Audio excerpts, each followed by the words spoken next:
Good morning students, कैसे हैं आप सब। अब देखिए हमारा लास्ट चैप्टर कंप्लीट हो गया था क्रेडिट रेटिंग वाला। उसके बाद देखिए आज हम नया चैप्टर शुरू करने वाले हैं। फोर्थ यूनिट का आई थिंक सेकंड चैप्टर है ये, म्यूचुअल फ़ंड। फोर्थ यूनिट में आपके दो ही चैप्टर हैं, एक तो आई थिंक डेवलपमेंट इंस्टीट्यूशन है और एक म्यूचुअल फ़ंड है। तो देखिए म्यूचुअल फ़ंड हम स्टार्ट कर रहे हैं। अब देखिए म्यूचुअल फ़ंड क्या है। म्यूचुअल फ़ंड एक इन्वेस्टमेंट व्हीकल है that is made up of a pool of funds collected from many investors for the purpose of investing in securities such as stock, bond, money market instrument and similar asset। अब इसको इस तरह से समझो, जैसे suppose आपके पास 2 lakh rupees हैं या 2 करोड़ रुपीज़ हैं, है ना, यू वांट टू इन्वेस्ट। अब आपको ये समझ में नहीं आ रहा कि किस कंपनी में इन्वेस्ट करें। आप डिसीज़न लेते हैं, आपने क्रेडिट रेटिंग भी देखी है ना, और ये देखा कि XYZ कंपनी जो है बहुत अच्छी कंपनी है, वहाँ पर सारा पैसा लगा दो। आपने अपने 2 करोड़ रुपीज़ उस कंपनी में लगा दिए, ठीक है, और सपोज़ वो कंपनी डूब गई, तो फिर क्या होगा। सारा का सारा जो आपने पैसा है एक ही कंपनी में लगाया था, उस कंपनी के डूबने से क्या होगा कि आपकी सारी मनी डूब जाएगी और आप लॉस में चले जाएंगे, है ना। तो इस रिस्क को कवर करने के लिए एक ऐसे ही ट्रस्ट बनाया जाता है जिसको हम कहते हैं म्यूचुअल फ़ंड कंपनी। ये एक ऐसी इन्वेस्टमेंट कंपनी है जहाँ पर ये कैसा या ट्रस्ट भी कह सकते हैं, जहाँ पर जो इन्वेस्टर्स है अपनी मनी को लगा देते हैं, और ये जो म्यूचुअल फ़ंड कंपनी है, जो इन्वेस्टमेंट कंपनी है, वो ये देखती है कि आपकी जो मनी है वो कहाँ पर इन्वेस्ट की जाए। मतलब सारी मनी वो एक ही कंपनी में कभी भी नहीं लगाती। जो मनी है उसको डिफरेंट पार्ट में डाइवर्सिफाई करके अलग अलग प्लेसेस पर अलग अलग कंपनीज़ में लगाती है, ताकि अगर एक कंपनी को लॉस हो भी जाए तो आपकी जो मनी है वो डूबे नहीं। जैसे आपने 2 करोड़ रुपीज़ एक ही कंपनी में लगा दिए तो वो कंपनी लॉस में चली गई तो आपके पैसे सारे डूब गए। तो वो इस 2 करोड़ को या 2 लाख जो भी आपकी मनी है उसको अलग अलग पार्ट्स में 10,000 कहीं लगाएगी, 10,000 कहीं लगाएगी, 50,000 कहीं लगाएगी। तो वो ये देख कर कि किस कंपनी में ज़्यादा रिस्क है, किस कंपनी में कम रिस्क है लेकिन सर्टेन इनकम है ना, वो सोच समझ कर मनी को लगाती है। तो इस तरह से जो इन्वेस्टर्स हैं उनके रिस्क को कम करती है। तो इसलिए जो म्यूचुअल फ़ंड है वो क्या है, एक इन्वेस्टमेंट व्हीकल है that is made up of pool of fund, जो फंड्स को पूल करती है। जो मनी कहाँ से आती है, कलेक्टेड फ्रॉम मैनी इन्वेस्टर्स, बहुत सारे इन्वेस्टर्स से मनी लेते हैं, और उसका पर्पस यही होता है of investing in securities such as stock मतलब शेयर्स में भी लगाते हैं, बॉन्ड्स में भी लगाते हैं, मनी मार्केट इंस्ट्रूमेंट में भी लगाते हैं जो शॉर्ट टर्म के लिए होते हैं, और सिमिलर एसेट्स में भी लगाई जाती है ना। तो ये जो फंड है जो कि इन्वेस्टर्स का होता है उसको मैनेज किया जाता है मनी मैनेजर्स के द्वारा, है ना, जिसको वो ये सोच समझ कर कि कहाँ इन्वेस्ट करना है। Who invest the funds capital and attempt to produce more return and capital gain और इनकम इससे ज़्यादा से ज़्यादा हो। तो आई थिंक मीनिंग क्लियर हो गया होगा कि what is mutual fund. Mutual fund is an investment company और ट्रस्ट भी कह सकते हैं दैट पूल्स द रिसोर्सेज। जो इन्वेस्टर्स के 1000 ऑफ इन्वेस्टर्स हैं उनके रिसोर्सेज को पूल करते हैं इन्वेस्टर्स, या जिनको हम शेयर होल्डर्स कह सकते हैं, यूनिट होल्डर्स कह सकते हैं, या investors on behalf of these diversified security and a cross section companies to attain the objective of investors, है ना। तो जिसके बदले में उनको क्या मिलती है, एनुअल रिटर्न या ग्रोथ भी मिलता है या दोनों मिलते हैं। तो इससे जो है वो इन्वेस्टर्स का रिस्क कम हो जाता है ना, उनकी कैपिटल एप्रिसिएशन भी होता है, कैपिटल की वैल्यू भी बढ़ती है और उनको रिटर्न भी मिलती है। अब देखिए ये डायग्राम दिया हुआ है, इसमें बताया है कि सबसे पहले जो इन्वेस्टर्स हैं, ये इन्वेस्टर्स मनी को इन्वेस्ट करते हैं, है ना, इन्वेस्ट करते हैं, और उसके बाद वो कहाँ करते हैं इन्वेस्ट, ऑब्वियसली म्यूचुअल फंड में। तो दे पूल देयर मनी, वो अपनी मनी को पूल करते हैं टू द फंड मैनेजर, जो म्यूचुअल फंड में जो मैनेजर हैं उनके पास। फिर ये जो फंड मैनेजर हैं वो इसको इन्वेस्ट करते हैं। इन्वेस्ट कहाँ करते हैं, सिक्योरिटीज़ में, है ना, शेयर्स में, डिबेंचर्स में, या जो मनी मार्केट के इंस्ट्रूमेंट है उसमें। उसके बाद जब उनको सिक्योरिटीज़ में इन्वेस्ट किया जाता है तो वो जनरेट करते हैं इनकम, है ना, जिसके बदले में उनको क्या मिलते हैं, रिटर्न्स मिले। और फिर ये जो रिटर्न्स हैं वो वापस जो है वो दे दी जाती है किसको, इन्वेस्टर्स को। फिर इन्वेस्टर्स यही रिटर्न दोबारा से पूल करते हैं। तो एक सर्कल चलता रहता है, ये कंटिन्यूस प्रोसेस है। तो इस तरह से जो म्यूचुअल फंड है वो उसमें इन्वेस्ट करना क्या है, एक कंटिन्यूस प्रोसेस है, जिससे जो इन्वेस्टर्स हैं वो सेफ़ रहते हैं और अपने रिस्क को उन्होंने एक तरह से किसको दे दिया, म्यूचुअल फंड को दे दिया। तो आई थिंक मीनिंग क्लियर हो गया होगा कि mutual fund provide the alternatives, investors को अल्टरनेटिव देते हैं who instead of making direct investment, कि उनको डायरेक्ट इन्वेस्टमेंट नहीं करनी होती शेयर्स में या बॉन्ड्स में, वो जो म्यूचुअल फंड है उसके पास अपनी मनी दे देते हैं। फिर म्यूचुअल फंड ये डिसाइड करता है कि उनको कहाँ फंड को मोबिलाइज करना है। तो mutual fund mobilise fund by selling their own share also known as units. जैसे कंपनी अपनी कैपिटल का एक पार्ट इशू करती है जिसको वो क्या कहते हैं, शेयर। ऐसे जो म्यूचुअल फंड है वो भी अपना जो है वो अपने जो शेयर हैं उसका एक पार्ट वो सेल करते हैं जिसको वो क्या कहते हैं, यूनिट्स।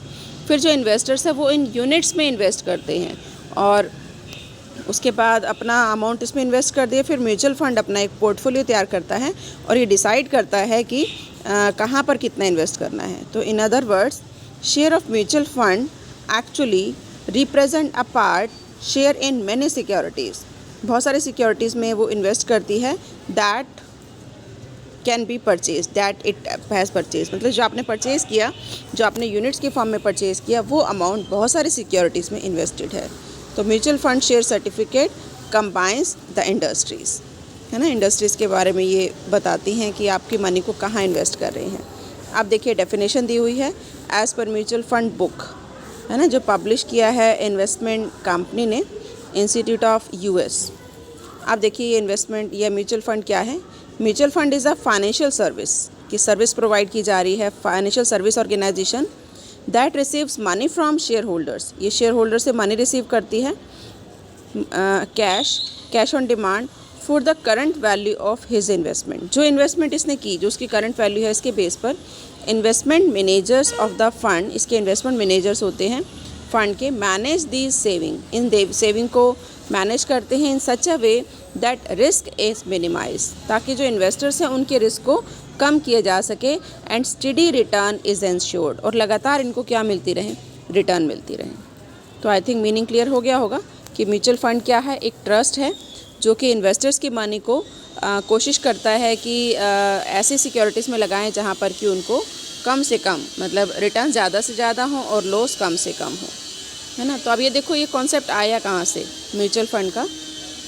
तो म्यूचुअल फ़ंड का जो कॉन्सेप्ट है ये अमेरिकन कॉन्सेप्ट है, और टर्म इन्वेस्टमेंट ट्रस्ट वहाँ पर इसको बुलाया जाता है। इन्वेस्टमेंट कंपनी और म्यूचुअल फंड, ये are being used interchangeably. America में, अमेरिकन लिटरेचर में इनको यूज़ किया जा रहा है। एंड ये जो कॉन्सेप्ट है म्यूचुअल फंड का is a new feature in the capital of Indian capital market, है ना, लेकिन बहुत नॉट टू इंटरनेशनल में नया नहीं है, इंडिया में नया है। तो इसका जो ओरिजिन हुआ था म्यूचुअल फंड का can be trace to Belgium में हुआ था, where society journal de Belgium was establish in 1822 में उन्होंने सबसे पहले इसको जो है वो इन्वेंट किया था as an investment company to finance investment in national industries, है ना। तो जो वहीं की इंडस्ट्रीज़ थी वहाँ पर उन्होंने इन्वेस्ट किया, और पर्पस यही था कि हाई एसोसिएटेड रिस्क में उन्होंने लगा दिया, लेकिन इन्वेस्टर्स के रिस्क को कम करना। और इंग्लैंड में foreign and colonial government trust, उन्होंने इसको जो है वो म्यूचुअल फंड को स्प्रेड किया था to USA in the beginning and 20th century 3 investment companies were started in 1924, है ना। उसके बाद पोस्ट वर्ल्ड वार हुई थी फर्स्ट पीरियड की, उन्होंने इसको एक प्रेशर दिया था ताकि म्यूचुअल फंड कल्चर जो है वो यूएसए में जल्दी से उसका डेवलपमेंट हो। When more and more people invested in mutual fund, बहुत सारे लोगों ने इसमें इन्वेस्ट किया था, और तभी से ये जो म्यूचुअल फंड का जो कॉन्सेप्ट है वो ऑल अराउंड द वर्ल्ड, पूरे संसार में इसकी ग्रोथ हुई। और इंडिया में जो फर्स्ट म्यूचुअल फंड स्टार्ट हुआ वो 1964 में हुआ, जब unit trust of India UTI establish हुआ, और उन्होंने अपने यूनिट्स सेल करने शुरू किए, जो यूके के ऑपरेशन के इक्विवेलेंट ही लगभग चल रहा है। उसी प्रोसेस को उन्होंने फॉलो किया, और तब से ही इंडिया में 1964 से यूटीआई ने ही अपने म्यूचुअल फंड सबसे पहले इशू किए थे, है ना। तो जो म्यूचुअल फंड है वो ब्रिटिश लिटरेचर से नहीं आया, बल्कि कहाँ से आया है, it is considered as synonym of investment trust of USA, America से आया, जो आपको पहले ही बताया था। तो यहाँ पर कम से कम 2/3 डायरेक्टर ऑफ ट्रस्टी, है ना, वो इंडिपेंडेंट होने चाहिए, इंडिपेंडेंट डायरेक्टर होने चाहिए, जिनका भी किसी भी के साथ कोई एसोसिएशन ना हो, है ना, किसी स्पॉन्सर के साथ कोई एसोसिएशन ना हो। तो 2/3 डायरेक्टर कैसे होने चाहिए, बिल्कुल जो इंडिपेंडेंट हो। आप देखिए एक होती है एसेट मैनेजमेंट कंपनी। अभी कहेंगे एसेट मैनेजमेंट कंपनी क्या है। म्यूचुअल फंड तो एक ट्रस्ट है ना, उन्होंने आपसे मनी ले ली, लेकिन वो इतनी हो सकता है वो इतने एक्सपर्ट ना हो, तो वो क्या करते हैं, एसेट मैनेजमेंट कंपनी को ये काम सौंप देते हैं कि आपने जो है वो जो पब्लिक की मनी है उसको कहाँ इन्वेस्ट करना है, कैसे करना है ना, वो डिसीज़न कौन लेती है, एसेट मैनेजमेंट कंपनी। तो वो अपनी मनी एसेट मैनेजमेंट कंपनी को सौंप देते हैं। तो AMC is appointed by the trustee. Trustee कौन है, जो म्यूचुअल फंड का ट्रस्टी है ना। म्यूचुअल फंड में एक ऑफिसर है जिसको ट्रस्टी कहा जाता है। तो AMC उस ट्रस्टी के द्वारा अपॉइंट किया जाता है as investment manager of the mutual fund, कि ये म्यूचुअल फंड का इन्वेस्टमेंट मैनेजर है। AMC is required to be approved by the security exchange board of India. उनका अप्रूवल भी इनके पास होना चाहिए to act as asset management company. वही कंपनी एसेट मैनेजमेंट कंपनी की तरह काम कर सकती है जिनको सेबी से अप्रूवल मिला हुआ है ना। तो at least 50% director of AMC are independent director. Independent director होने चाहिए जिनका कि स्पॉन्सर के साथ कोई एसोसिएशन ना हो, है ना। स्पॉन्सर कौन है, जिन्होंने ये म्यूचुअल फंड बनाया है, जिन्होंने एस्टेब्लिश किया है म्यूचुअल फंड को। तो मतलब 50% डायरेक्टर तो ऐसे होने चाहिए AMC के जो इंडिपेंडेंट हो। और AMC must have a net worth of at least 10 crore, 10 crore की नेट वर्थ इनकी होनी चाहिए।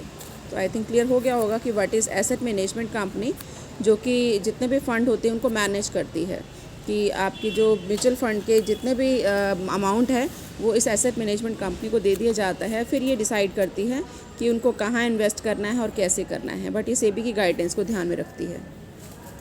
इसके बाद देखिए 2 पर्सन और होते हैं, एक होता है रजिस्ट्रार और एक होता है ट्रांसफ़र एजेंट। तो जो AMC है, if so authorised by the trust deed appoint the registrar, वो रजिस्ट्रार भी अपॉइंट करती है और ट्रांसफ़र एजेंट भी अपॉइंट करती है टू द म्यूचुअल फंड, उनकी हेल्प करने के लिए। रजिस्ट्रार और ट्रांसफ़र एजेंट जो होते हैं वो प्रोसेस करते हैं, जैसे एप्लीकेशन फॉर्म या रिडम्पशन रिक्वेस्ट डालनी है, या dispatch account number, dispatch account statement to the unit holders, है ना। तो उनको सारी सर्विसेज प्रोवाइड करने का काम कौन करते हैं, ये रजिस्ट्रार एंड ट्रांसफ़र एजेंट, है ना। तो they also handles communication with investors के साथ कम्युनिकेशन भी करते हैं और उनको रिकॉर्ड मेंटेन कराते हैं। आप देखिए और कौन से पर्सन हैं जो म्यूचुअल फंड में इन्वॉल्व होते हैं। सबसे पहला है स्पॉन्सर। तो स्पॉन्सर कौन होता है, एस्टेब्लिशर, जो म्यूचुअल फंड को बनाता है। जैसे कंपनी में एक प्रमोटर होते हैं ना, जो प्रमोटर कंपनी को आगे लेकर जाते हैं या सारी प्रोसेस को पूरा करते हैं कंपनी के रजिस्ट्रेशन की। उसी तरह से म्यूचुअल फंड में स्पॉन्सर होते हैं। Sponsor is the person who acting alone और in combination with another body, किसी और के साथ मिलकर वो म्यूचुअल फंड को एस्टेब्लिश करते हैं। Corporate establish a mutual fund. Sponsor must contribute at least 40% of the net worth of their investment managed and meet the eligibility criteria prescribed under SEBI। तो सेबी ने जो भी गाइडलाइंस दी हैं उसको तो पूरा करना ही है, और नेटवर्थ का कम से कम 40% स्पॉन्सर कंट्रीब्यूट करेगा म्यूचुअल फंड में। जब वो म्यूचुअल फंड बनाएंगे तो 40% शेयर किसका होगा, स्पॉन्सर का होगा, ठीक है। और रेगुलेशन एक्ट है 1996। स्पॉन्सर इज़ नॉट रिस्पॉन्सिबल और लायबल फॉर एनी लॉस, कि अगर इन्वेस्टमेंट करने से कोई लॉस हो जाता है या कोई शॉर्टफॉल हो जाती है तो उसके लिए वो रिस्पॉन्सिबल नहीं होगा। लेकिन जो इनिशियल इन्वेस्टमेंट उसने की है ऑब्वियसली उसके लिए तो वो रिस्पॉन्सिबल है ना। उसके बाद देखिए trust. Mutual fund is constituted as a trust. इसको ट्रस्ट कहा जाता है in accordance with provision of Indian trust act 1882। इसके ऊपर इम्प्लीमेंट होता है बाय द स्पॉन्सर। और जो ट्रस्ट डीड है उसको भी रजिस्टर्ड किया जाता है इंडियन रजिस्ट्रेशन एक्ट के अंडर, है ना, इंडियन रजिस्ट्रेशन एक्ट 1908। तो म्यूचुअल फंड क्या है, एक ट्रस्ट है। उसके बाद देखिए थर्ड आता है ट्रस्टी। तो trustee is usually a company. जो म्यूचुअल फंड कंपनी है उसी को कहा जाता है ट्रस्टी, जिसको कॉर्पोरेट बॉडी कहा जाता है, या बोर्ड ऑफ ट्रस्टीज़ भी हो सकते हैं, जिसमें बॉडी ऑफ इंडिविजुअल की बहुत सारे पर्सन हैं, है ना। तो इनकी जो रिस्पॉन्सिबिलिटी है ट्रस्टी की वो क्या है, to safeguard the interest of the unit holders. जो इन्वेस्टर्स हैं उनके इंटरेस्ट को सेव करना एंड अमंग अदर थिंग्स कि इसके अलावा that AMC function in interest of investor की एसेट मैनेजमेंट कंपनी जो भी काम कर रही है वो इन्वेस्टर्स के फेवर में ही है और सेबी की गाइडलाइंस को ध्यान में रखते हुए ही वो कर रही है ना। जैसे कंपनी में डायरेक्टर्स होते हैं, बोर्ड ऑफ डायरेक्टर्स होते हैं, उसी तरह से यहाँ पर ट्रस्टीज़ होते हैं, है ना, क्योंकि एक ट्रस्ट है। तो ट्रस्ट डीड की जो गाइडलाइंस है उसको भी ये पूरा कर रहे हैं, ऑफर डॉक्यूमेंट भी तैयार कर रहे हैं, है ना। तो इस तरह से इनकी गाइडलाइंस को पूरा करते हुए इनको काम को करना है और कुछ भी अगर चेंज होता है तो स्टॉक एक्सचेंज में मतलब इनको डिस्क्लोज़ भी करना होता है ना। तो जो भी है जैसे मैंने बताया यूनिट्स ऑफ द स्कीम, जो यूनिट्स हैं वो स्टॉक एक्सचेंज में भी उनकी ट्रेडिंग होती है, जैसे शेयर्स और डिबेंचर्स की होती है। अब देखिए ये कुछ आपको ब्रीफ में दिया हुआ है कि म्यूचुअल फंड स्ट्रक्चर, जिसमें एक स्पॉन्सर होता है, सिंपल लैंग्वेज में बता रखा है, sponsor is the principal body who brings the capital as per the guidelines issued by SEBI to start a mutual fund, कि म्यूचुअल फंड को स्टार्ट करने के लिए आता है। For example in ICICI Prudential mutual fund, ICICI bank और Prudential are the sponsors, है ना। प्रूडेंशियल LIC जो है वो क्या है, स्पॉन्सर हैं। अब ये ट्रस्ट और ट्रस्टी के बारे में बताया है कि trust is created by the sponsor, sponsor ने ट्रस्ट बनाया और trustee are appointed to manage the operation of a trust, है ना, कि ट्रस्ट को मैनेज करने के लिए ट्रस्टी की अपॉइंटमेंट की जाती है और इसका काम यही देखना होता है कि जो भी फंड मैनेज किया गया है उससे इन्वेस्टर्स का जो इंटरेस्ट है वो प्रोटेक्ट हो रहा है या नहीं। और एक होती है एसेट मैनेजमेंट कंपनी, ये कौन बनाते हैं, ट्रस्टी AMC को अपॉइंट करते हैं उनके फ़ंड को मैनेज करने के लिए, जो इन्वेस्टर्स हैं, यूनिट होल्डर्स हैं, उनके फ़ंड को मैनेज करने के लिए। और ये जो AMC हैं इनको फ़ीस मिलती है इनको मैनेज करने की। उसके बाद एक होता है कस्टडियन। कस्टडियन का जॉब क्या होता है, यही देखना कि जो इन्वेस्टर्स हैं उनके फ़ंड को सही ढंग से रखा जा रहा है या नहीं रखा जा रहा, उनको कहाँ इन्वेस्ट किया जा रहा है, तो वो भी नज़र रखते हैं।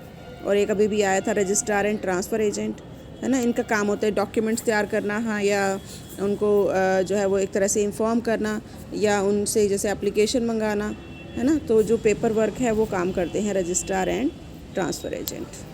तो आई थिंक ये क्लियर हो गया होगा। ये डिटेल में भी आगे हम पढ़ेंगे इस चैप्टर में। अभी आप यहीं करना, बाकी यहीं तक करो, बाकी हम लेंगे नेक्स्ट लेक्चर में।